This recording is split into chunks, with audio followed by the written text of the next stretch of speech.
En realidad, si yo le tuviera que dar un título a la presentación que voy a hacer, es la historia de un proyecto de ley que ha fracasado y que sin embargo triunfa. Parece contradictorio, no lo es. Allá por el año 2003, y gracias a un asesor que trabajaba conmigo, me refiero al profesor Fernando da Rosa, me empecé a enterar del tema del software libre y de la importancia que tenía. Y mi ponencia se va a centrar desde la cabeza política, no técnica, desde ya. Es desde ahí que hice la opción de trabajar en un proyecto de ley. No puedo olvidarme, y por eso quiero agradecer muchísimo al profesor Fernando da Rosa, fundamentalmente, quien me asesoró mucho, al grupo de osarios Linux del Uruguay, en especial a quien era su presidente desde ese año, Rodolfo Pilas, a Federico Gens, que es el presidente de la Fundación Software Libre de América Latina, y a Diego Rosselli, que había sido el anterior presidente de ULU, que también colaboró en enseñarme alguna cosa, abrirme alguna puerta de mi cabeza que estaba cerrada y redactar este humilde proyecto de ley que tuvimos el honor de presentar por primera vez en el año 2003 en las cuartas jornadas regionales de software libre que fueron organizadas justamente por ULU allá por el 6, 7 y 8 de noviembre del 2003 en el Radisson Victoria Plaza. Lo recuerdo como si fuera hoy. Realmente fue una experiencia riquísima. Toda aquella gente que le daba otro aire a ese imponente Radisson Victoria Plaza, otras caras, otras libertades. También aprendí muchísimo ahí. Presentamos el proyecto, un proyecto sumamente modesto, si se quiere hasta tímido, en donde lo que se pretendía era que todos los poderes del Estado y en todos aquellos lugares donde el Estado fuera mayoría, la gente tuviera la más absoluta libertad al acceso a la información y que la información estuviera en formatos abiertos y estándar para el más libre acceso a la misma. No hace mucho tiempo, ahora estoy realmente encantada con la exposición de Álvaro, que me demuestra grandes avances y que realmente me emociona, aunque no lo crean, que así haya sucedido. Pero no hace mucho tiempo, yo desde mi computadora con Firefox no podía entrar a muchos sitios del Estado, no lo habilitaba. O sea que tenía restringido mi derecho a informarme. Como yo, muchos ciudadanos. Ahora no tengo ese problema, debo decirlo. Ha cambiado algo, me alegro. Otro de los objetivos centrales del proyecto que cualquiera de ustedes puede encontrar en el Parlamento, no se los voy a leer, sería sumamente aburrido, era que en el sistema educativo se pudieran enseñar o convivir ambos sistemas. ¿Por qué? Porque en un país democrático el valor de la libertad es fundamental y tiene que haber coherencia. Y porque yo tengo que formar ciudadanos con libertad de opción y no tengo que formar usuarios.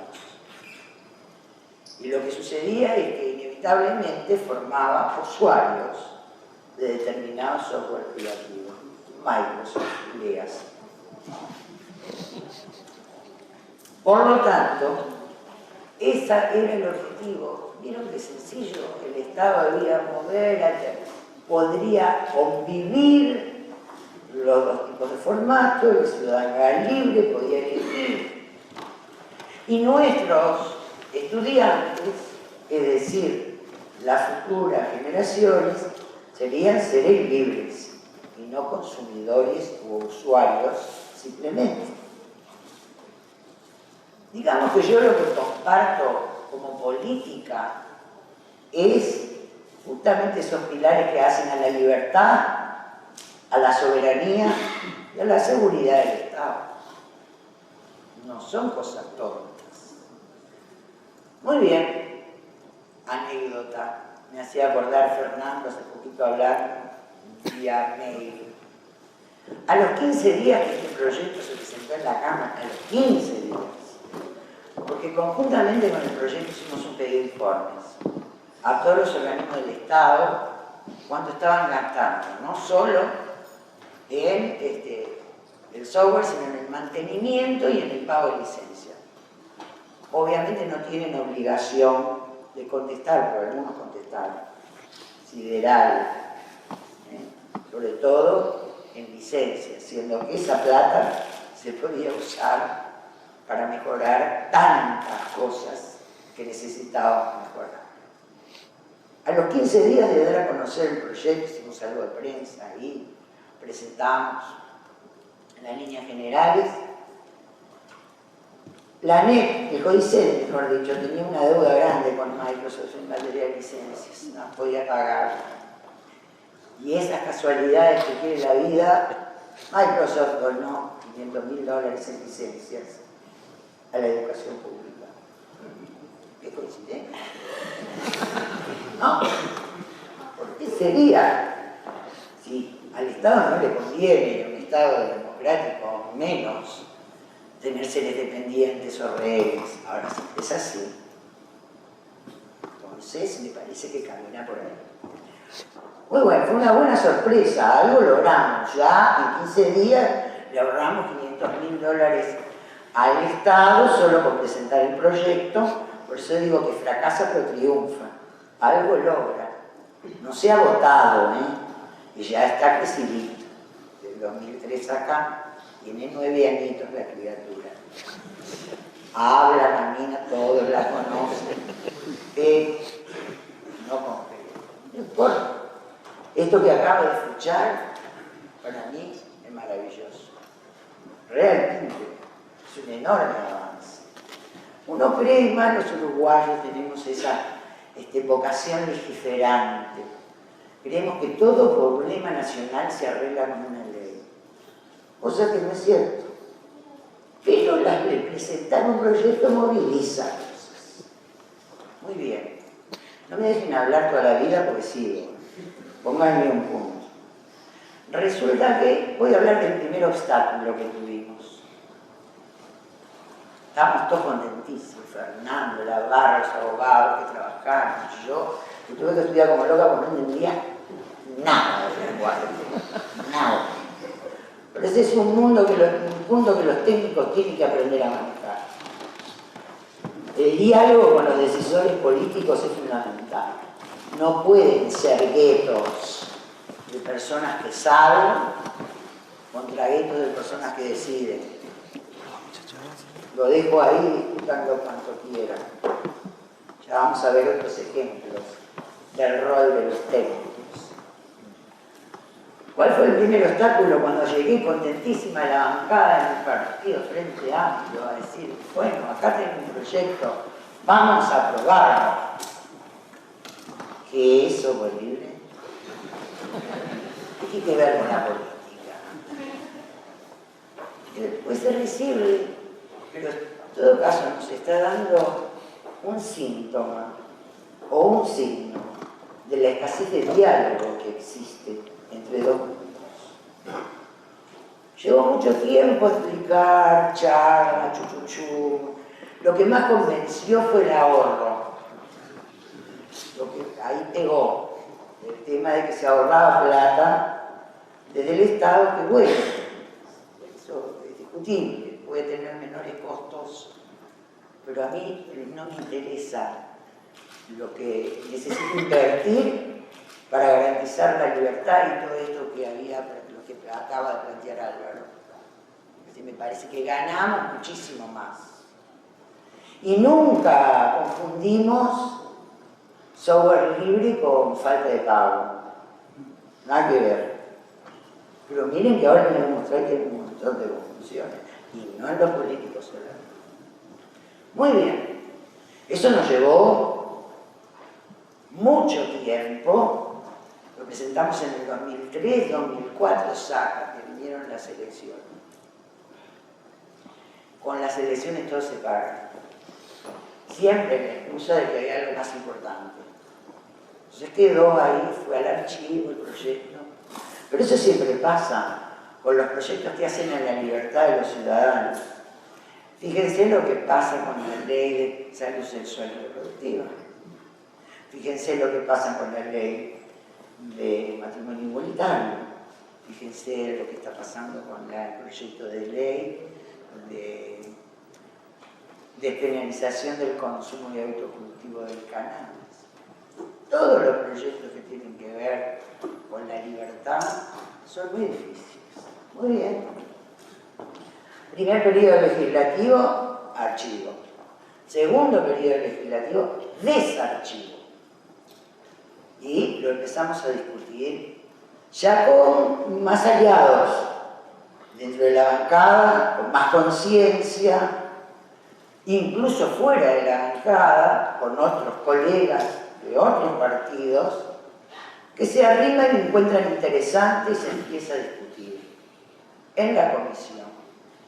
Yo en ese periodo no estaba en el Parlamento del año 2008, que se discute en la comisión. Pero sí tengo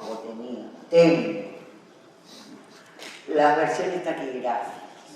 No las voy a leer todas, ni voy a nombrar a la persona. Solo quiero decirle que suele el Parlamento, esto también hay que contarlo porque a veces no se sabe estas cosas. Ante un proyecto nuevo se suele visitar técnicos, gente capacitada, que dé su opinión, que informe, que dé su punto de vista, de forma de que los y las parlamentarias vayamos ampliando nuestro conocimiento, ¿no? De forma de verdad. Entonces, en una de esas comparecencias, un ingeniero muy importante, representante de una organización del Estado, dijo tener varias preocupaciones frente al proyecto. Primera preocupación, ¿por qué tenemos que hacer una ley? Tiene razón. Si hubiera voluntad política no era necesario, la podíamos gestionar, derecho viejo. Pero yo no renuncio a la independencia de poderes. No puedo depender de lo que el gobierno central priorice en un momento difícil de priorizar, año 2008. Muchas prioridades. Entonces no puedo. Nadie me puede decir que debo renunciar como parlamentaria a legislar en una materia que entiendo importante, muy importante para el desarrollo del Uruguay. No es que es un temita secundario que tiene que ver con algunos técnicos. No. Tiene que ver con la capacidad de desarrollo de este país, con cómo se usan los recursos en este país y cómo los costos, que siempre los hay, van en beneficio del país y no de manos privadas. Curioso, ¿no? Más curioso. La tercera preocupación que tengo, diría que es la más grande, y es que hay una ley como esta. Con una ley como esta, difícilmente las empresas uruguayas que hoy exportan sobre puedan venderle sobre al Estado uruguayo. No entendí. Porque como software de formato abierto y estándar no quiere decir software gratis, no sé por qué no le pueden vender. Si no quieren vender el código fuente, capaz que está ahí el problema. Y sí, eso es su problema. Y depende, como decía Álvaro hace un rato, de la cabeza con la que se aborda este tema. Es eso.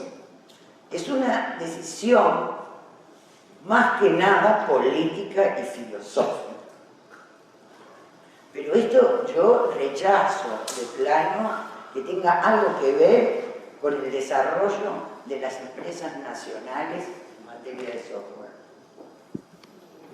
El hecho de que se deba hacer conocer el código fuente no es una restricción para nada, para que puedan ganar dinero.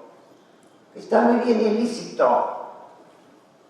Miren, yo me tuve que leer, a recomendación de mi querido amigo Da Rosa, el libro de Stallman, Software Libre para una sociedad libre. Ustedes se lo deben de saber de memoria, yo no. Pero lo tengo todo marcado, subrayado, y me encanta. Dos por tres, bueno. Miren que no es ilegal, porque Stallman autoriza en el pie y presta a que se reproduzca sin fines comerciales, por lo tanto es además coherente. Dice, si hay algo que merezca una recompensa es la contribución social. La creatividad puede considerarse una contribución social, pero solo si la sociedad es libre de aprovechar los resultados. Si los programadores merecen ser recompensados por la creación de programas innovadores, bajo esta misma lógica, deben ser castigados si restringen el uso de estos programas. No me parece un mal axioma. Pero, yendo a la posibilidad de vender, también en este mismo libro, dice, restringir la copia no es la única forma para hacer negocios con el software. Es la forma más común, porque es la por la que se obtiene más dinero. Si ésta se prohibiera o fuese rechazada por el comprador, el negocio del software se movería a otras formas de organización que actualmente no se usan tan a menudo, y se nos dieron ejemplos. Acá el tema es que no pierda nadie, porque me olvidé de la parte más grave de la afirmación, que me dolió en el alma. Me hubiera divertido mucho de estar en sala, pero lamentablemente estaba en otra función muy divertida. No sé de qué se ríen.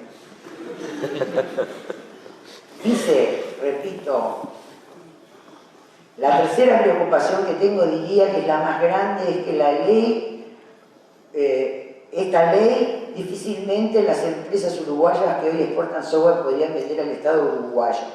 No sé si esa es la intencionalidad. FAO. Pero un FAO afuera, tarjeta roja. No. Mal. Ahora ustedes imagínense del otro lado una cantidad de legisladores que sabemos un montón de otras cosas, pero que en este tema tecleamos. Hablando con un técnico muy importante de este país. Imagínense esa escena, porque tiene mucho que ver con lo que pasa después. Pero ese mismo técnico es maravilloso. Esta versión habría que ponerla en no sé dónde, más.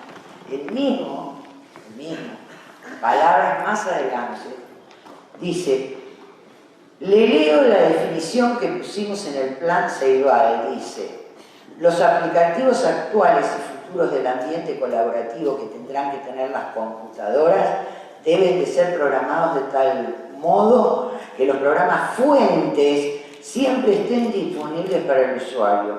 Para nosotros es crucial el conocimiento, y el conocimiento se tiene si tenemos la fuente. Bueno, ¿qué queda? No, ¿qué queda? Entendí, otra vez, entendí. Pero los vuelvo a ubicar en el escenario. Políticos que en general nos dedicamos a otra cosa, y no tenemos hora para leernos un montón, y que muy pocos tenemos la fortuna de que alguien que sí sabe mucho nos traspase generosamente el conocimiento para avivarnos un poco. Y escuchan de un ingeniero importantísimo estas cosas. Tan difícil, muy difícil para decidir en el 2008, 2009, 2010, se vienen las elecciones. No me cabe la menor duda que un formato que exige que el software que se compre y sea de múltiple reproducción limita todas las posibilidades de desarrollar software en la industria. La industria del software vende licencias, ingeniería, aplicativos, no lo regala. Está claro. Yo no quiero que me regale nada. No tengo interés en que me regale. Tengo interés en que me deje ser libre y que el Estado sea soberano y seguro. O la NASA pone las cosas en base de software libre porque está loquita. Saben un montón de seguridad. Y saben un montón de soberanía. Yo no quiero que la información del Estado uruguayo vaya a dar una caja negra que no sé a dónde va, ni quién la puede manejar, ni con qué objetivos.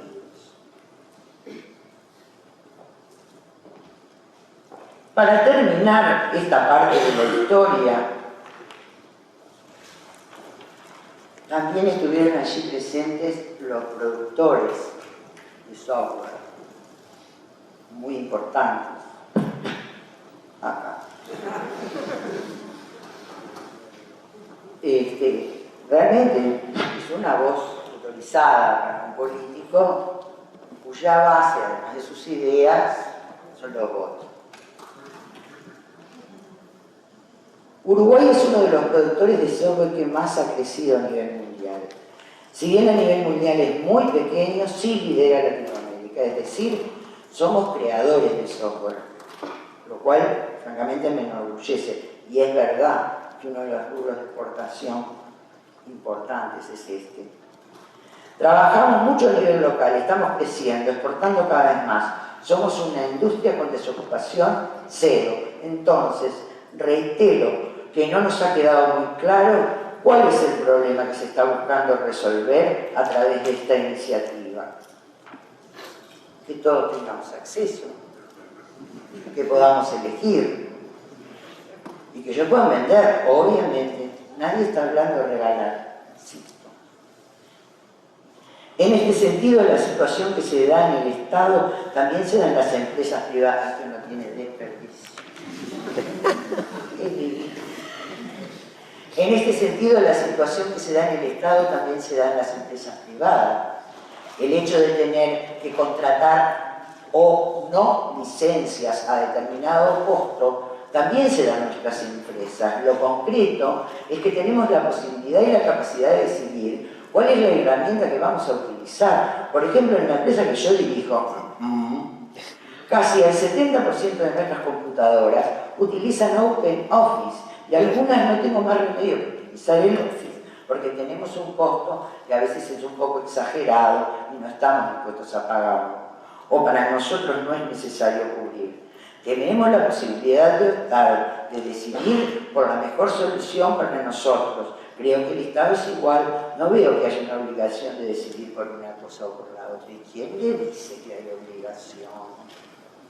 Me parece que este señor vino a opinar de un proyecto que no leyó, porque de lo que se está planteando en el proyecto es que puedan convivir y que libremente se pueda optar.